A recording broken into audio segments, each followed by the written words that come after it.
Hola a todos, mi nombre es Joana González, estudiante de la Corporación Universitaria Iberoamericana de la especialización de Neuropsicología de la Educación y la materia de Anatomía y Fisiología del Sistema Nervioso a cargo del docente Nicolás Guevara.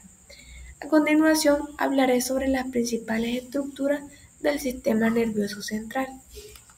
Para poder hablar de las estructuras del sistema nervioso, se hace necesario definir qué es el sistema nervioso, y es un centro de control de nuestro cuerpo, encargado de recibir, procesar y enviar información para coordinar y controlar todas nuestras actividades.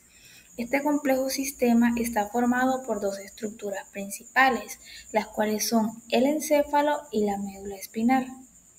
Continuamos hablando del encéfalo y podríamos decir que este es un centro de control y está ubicado en la cavidad craneal, que es la parte más compleja del sistema nervioso central.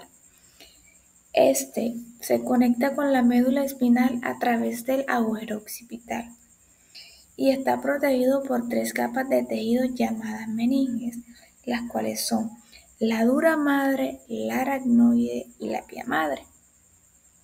Entre la aracnoides y la pia madre se encuentra el líquido cefalorraquídeo que amortigua y protege el encéfalo. Podríamos decir que la dura madre es la capa más extensa y resistente de las meninges, mientras que la aracnoides es la capa intermedia con aspecto de tela de araña. Y la pia madre es la capa interna que es fina y adherida al encéfalo. Ahora hablaremos sobre las divisiones del encéfalo. Y este se divide en tres partes principales, que son el romboencéfalo, el mesencéfalo y el prosencéfalo. Cada una de estas partes tiene funciones específicas y se conecta con otras áreas del sistema nervioso central. Hablaremos sobre el romboencéfalo.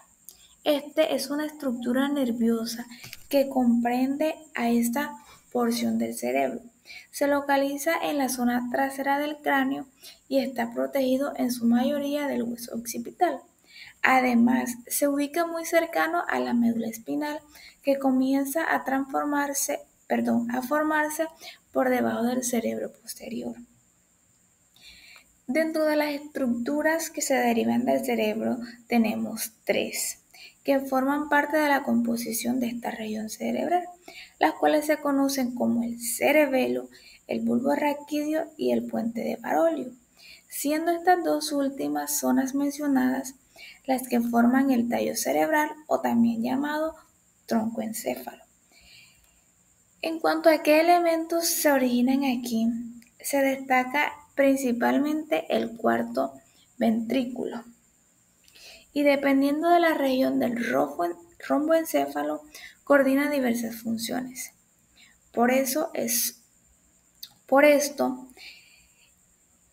un área necesaria e importante para el ser humano. Ahora bien, entre las funciones más importantes se destacan las mencionadas a continuación. Primero que todo, el cerebelo. Y este participa en el control y regulación de la coordinación, equilibrio, postura y tono de los músculos e incluso en áreas del lenguaje.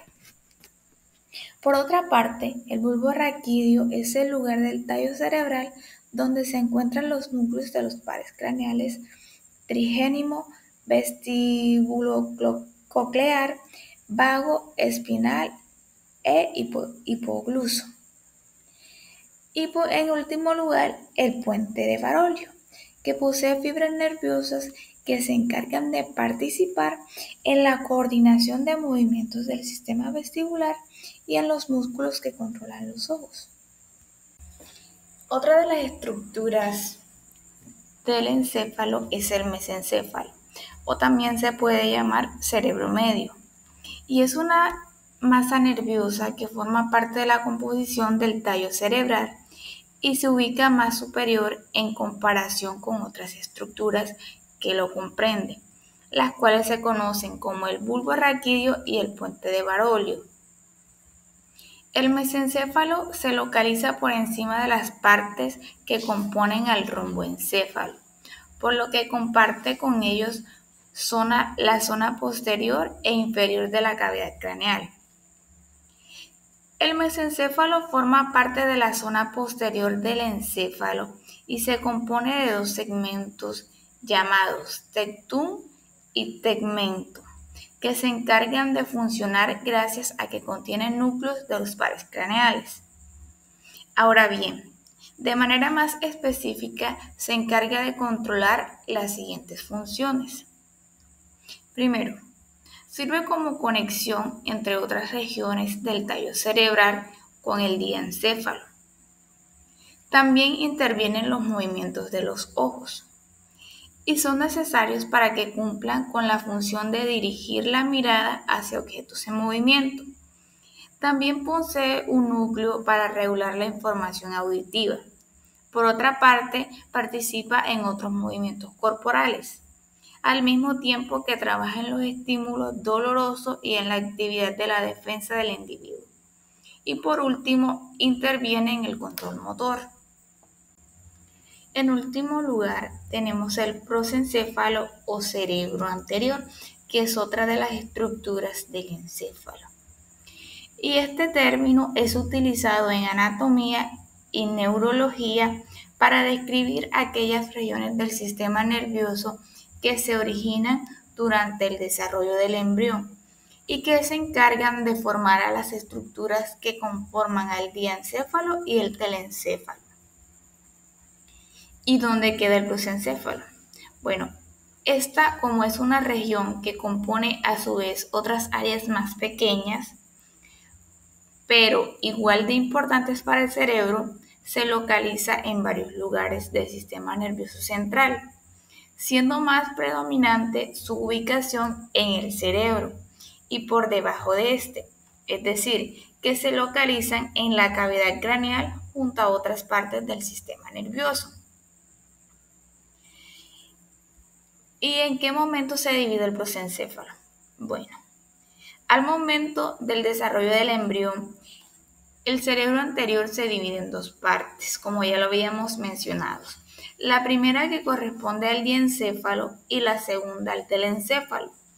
Luego estas, durante la gestación, se siguen diferenciando para dar vida a las siguientes estructuras nerviosas, como lo son el tálamo, el subtálamo, el hipotálamo, el epitálamo, las retinas y los hemisferios cerebrales, derecho e izquierdo, y son las únicas que se derivan del telencéfalo.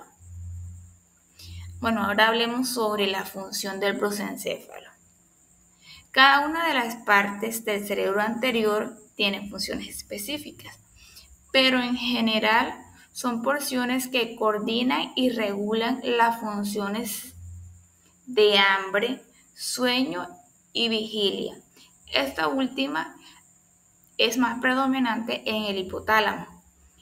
La transmisión de información sensitiva y motora del resto del cuerpo hacia la parte del encéfalo que la regula el tálamo.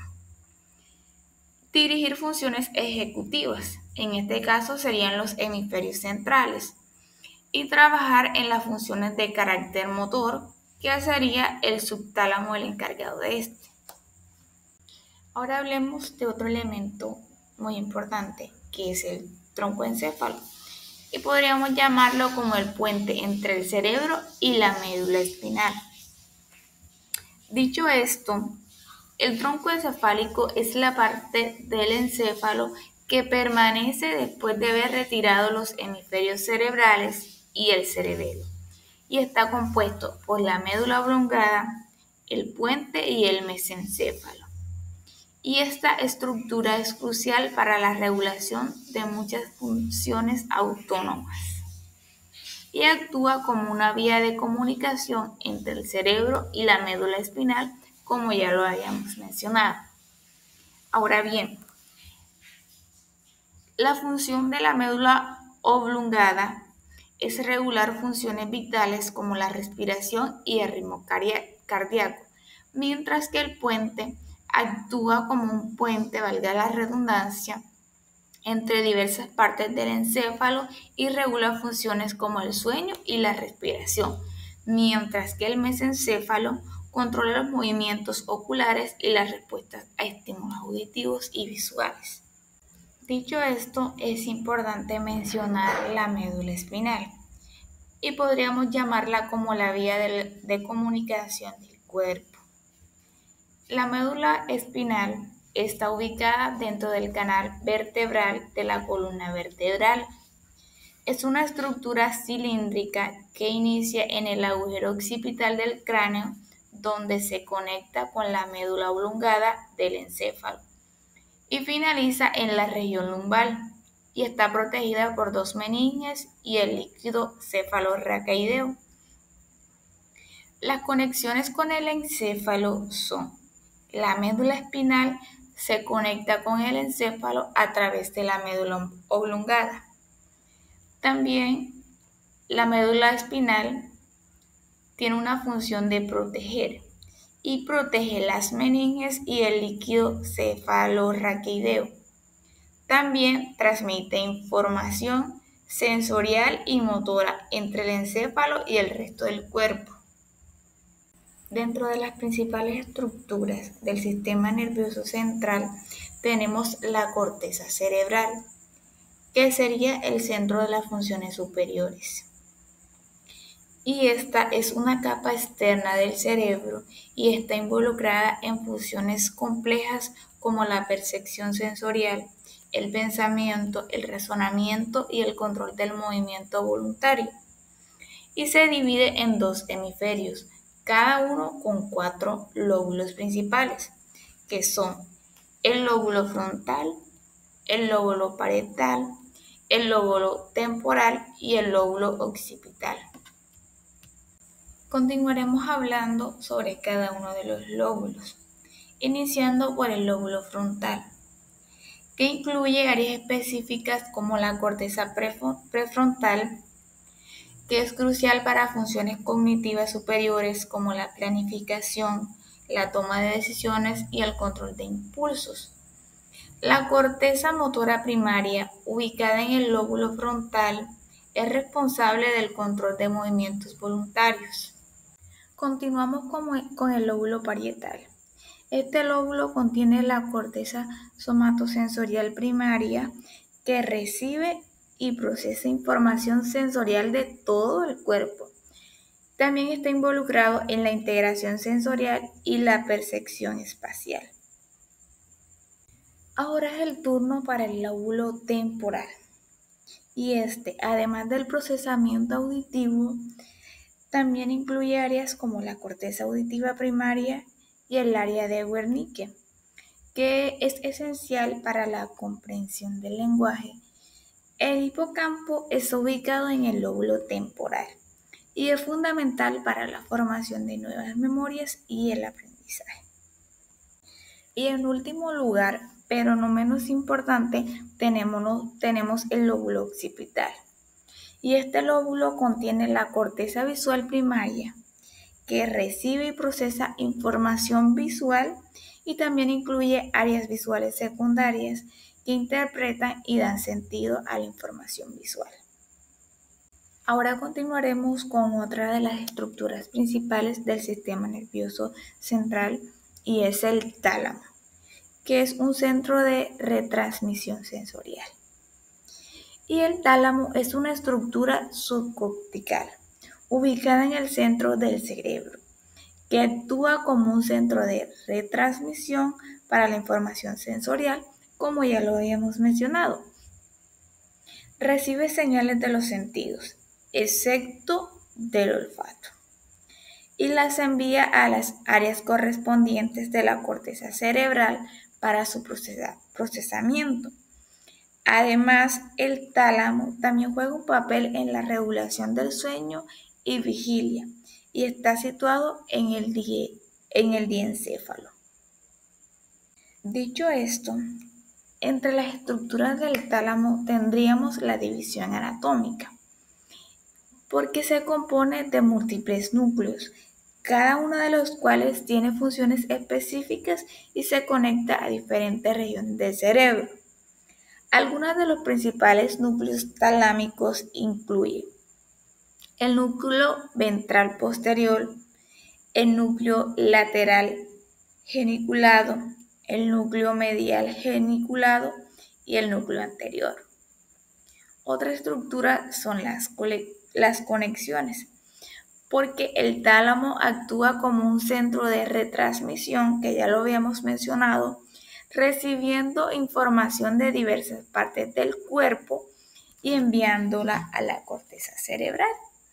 Por ejemplo, recibe señales sensoriales y la filtra para evitar la sobrecarga de información, enviando